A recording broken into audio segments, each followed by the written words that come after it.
তাহলে আমরা আজকে যে এক্সাম্পল 1 এটা প্র্যাকটিস করব। তো এটার জন্য আমাদের কিন্তু হচ্ছে ট্যাগগুলো মুখস্থ করা লাগবে। প্রথমে তোমাদের ট্যাগগুলো আলোচনা করছি, তো এখন আর ট্যাগগুলো আলোচনা সম্ভব হচ্ছে না, একটু খালি আমি যেগুলো যখন আলোচনা করবো তখন ট্যাগগুলো দেখাই দিব।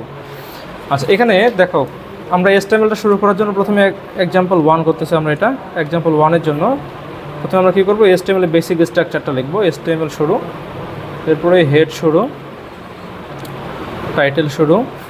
এখানে তোমার টাইটেলটা লিখে টাইটেলটাকে ক্লোজ করতে হবে। এখন যেহেতু কোনো টাইটেল দেওয়া নেই, তোমাদের টাইটেল দিলেও চলবে, না দিলেও কিন্তু চলবে। এরপরে কী করবো, আমরা এখান থেকে হেডটাকে ক্লোজ করব। হেডটা ক্লোজ করে দেওয়ার পরে তারপরে আমরা কী করবো, বডিটা শুরু করব। তো এটা হচ্ছে তুমি দিলেও চলবে, না দিলেও চলবে, বা উপরে যদি ডক টাইপ HTML দাও তাও কিন্তু হবে। হ্যাঁ, এটা না দিলেও কোনো সমস্যা নেই। তো আমরা HTML শুরু করতে পারি, সরাসরি বডি শুরু করতে পারি। তবে এটা দেওয়াটা ভালো যদি আমাদের বেসিক স্ট্রাকচার ঠিক থাকে। যদি HTML-টা ভুলে যায়, টিচার যদি মনে করে 1টা মার্ক বা 2টা মার্ক দিবে, তাহলে দিতে পারে। তো ওই জন্য বেসিক স্ট্রাকচারটা আমি ঠিক রাখার চেষ্টা করব। তো এটা দেওয়ার পরে এখন আমরা কী করব, যে এই প্যারাগ্রাফটা বা এই টেক্সট ফরম্যাটিংটা আমরা এখন করব। যেমন দেখো এখানে কুইক লেখাটা কী আছে, মোটা করে আছে না, এখানে হ্যাঁ বোল্ড করা আছে। বোল্ড করার জন্য ট্যাগ হচ্ছে কি, দেখো এখানে এই যে 2 নম্বর ট্যাগ, এই 3 নম্বর ট্যাগটা বি শুরু বি ক্লোজ, অর্থাৎ লেখাটা মোটা করার জন্য বোল্ড ট্যাগটা নিতে হবে আমাদের। তাহলে আমরা কি করব, এটা শুরু ট্যাগ হচ্ছে বি শুরু। বি শুরু করার পরে এখন কুইক লিখবো। কুইক লেখার পরে বিটাকে কী করবো, এখানে ক্লোজ করবো। তাহলে আমাদের কুইক লেখাটা এখন মোটা হয়ে যাবে। এরপরে দেখো ব্রাউন লেখাটা এখানে কিন্তু বাঁকা আছে, ইটালিক করা আছে। তো বাঁকা ইটালিক করার জন্য আমাদের যে ট্যাগটা দেওয়া আছে এখানে ট্যাগটা দেওয়া আছে কি 5 নম্বর ট্যাগ।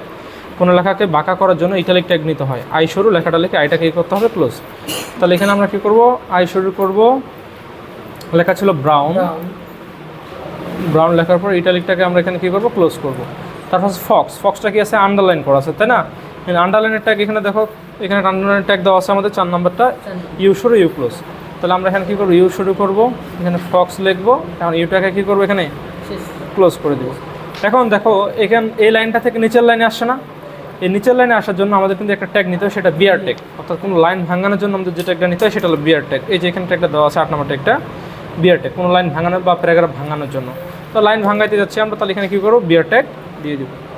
এখানে বিয়ার ট্যাগ দিলাম, তাহলে এখন কী হবে, লাইনটা আমাদের টোটালি ভেঙে যাবে। তো এটা ভাঙে নিচ থেকে শুরু হবে। তো তুমি চাইলে এখান থেকে লিখতে পারো অথবা নিচ লাইন থেকে লিখতে পারো, কোনো সমস্যা নেই। তো এখন এটা কোনো ক্লোজিং ট্যাগ নেই, এটা শুরু আছে কিন্তু এটা শেষ নেই। যে জায়গায় খালি ভাঙাবো আমরা শুধুমাত্র কী করবো, ওই জায়গাতে ট্যাগটা বসাই দেবো। তাহলে এখানে কুইক ব্রাউন ফক্স এখানে আমরা সে লিখলাম। এখানে এখন বিয়ার ট্যাগটা দিলে কী হবে, লাইনটা ভাঙে যাবে না? এখানে দেখো, তাহলে লাইনটাকে ভাঙে নিচে চলে আসবে না এখন। তাহলে এখন আমরা কী করবো, জাম সবল লেখাটা লিখবো। কিন্তু জাম সবল লেখাটা কী আছে, মাঝ বরাবর কাটা দাগ আছে না? তো মাঝ বরাবর কাটা দাগানোর জন্য কোন ট্যাগ নিয়েছিলাম আমরা, মনে আছে? Delete tag. মাঝ বরাবর কাটা দাগ নিয়ে আসবে, ডেল শুরু ডেল ক্লোজ।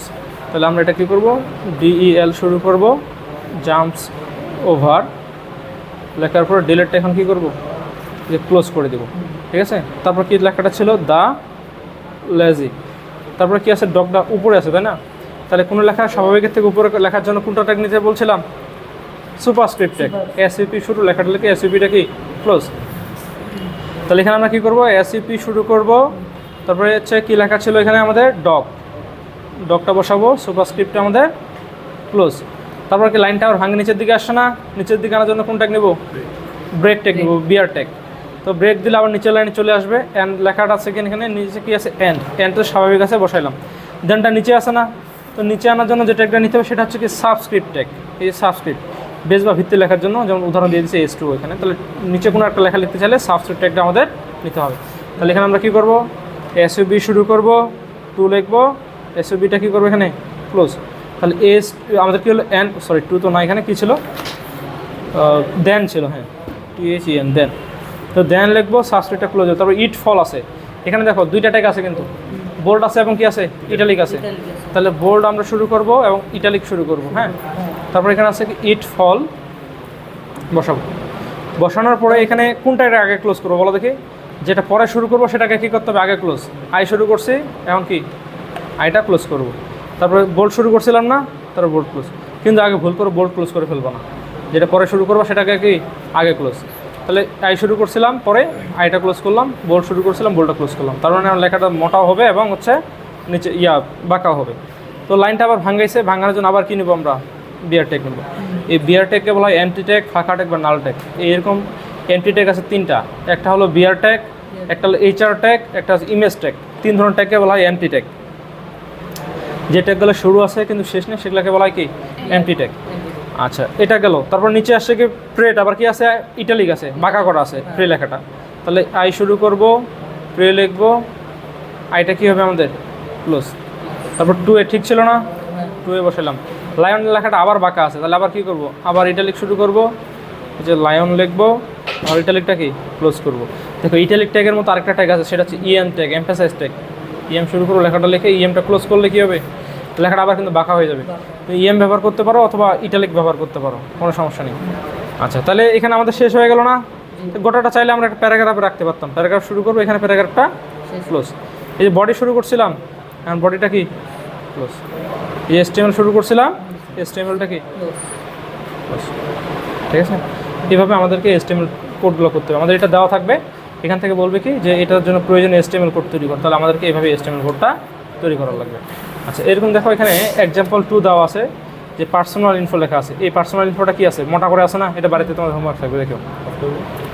চলো এখানে পার্সোনাল ইনফোটা কি আছে, বড় করে আছে না, তাহলে এটা এগুলা লেখা থেকে একটু বড় আছে। তাহলে আমরা কি H1 থেকে H6 পর্যন্ত ট্যাগগুলো নিছি না, আমরা এটা ধরে নিতে পারি H2 ট্যাগটা। H2 লিখে ইনফরমেশন পার্সোনাল ইনফোটাকে H2টা ক্লোজ করবো। আর নেমটা কি আছে, বোল্ড আছে, আবার হচ্ছে কি বাঁকা আছে, আবার আন্ডারলাইন আছে, 3টা ট্যাগ ব্যবহার করছি কিন্তু এখানে। আবার দেখো তুমি বোল্ডটা তাহলে প্রথমে শুরু করবা, বোল্ডটা প্রথমে শুরু করলে এখানে আসে বোল্ডটা টোটালি ক্লোজ করবা, তাহলে বারবার বোল্ড শুরু করে শেষ করার দরকার নেই। আর এগুলো অটোমেটিক উপরে যাবে, এটা আবার সুপারস্ক্রিপ্ট করে আবার হচ্ছে এই ইনভার্টেড কমাগুলো নিয়ে আনা। নেম লিখবা, তারপরে তুমি যারাটা ইনভার্টেড কমা দিয়ে যারা লিখে ইনভার্টেড কমাটাকে ক্লোজ করবা। 7/TH এটা সুপারস্ক্রিপ্ট আছে, ডিসেম্বর 2005 ঠিক আছে। ডিজিগনেশন স্টুডেন্ট বোল্ড আছে, গুডটা ঠিক আছে। লাখটা কি এটা নিচে আছে, সাবস্ক্রিপ্ট আছে এবং কী করা আছে, ডিলিট করা আছে। তারপর লাখটা আবার স্বাভাবিক আছে। তাহলে এটা তোমাদের হোমওয়ার্ক থাকলো, এটা বাড়ি থেকে করে নিয়ে আসবো।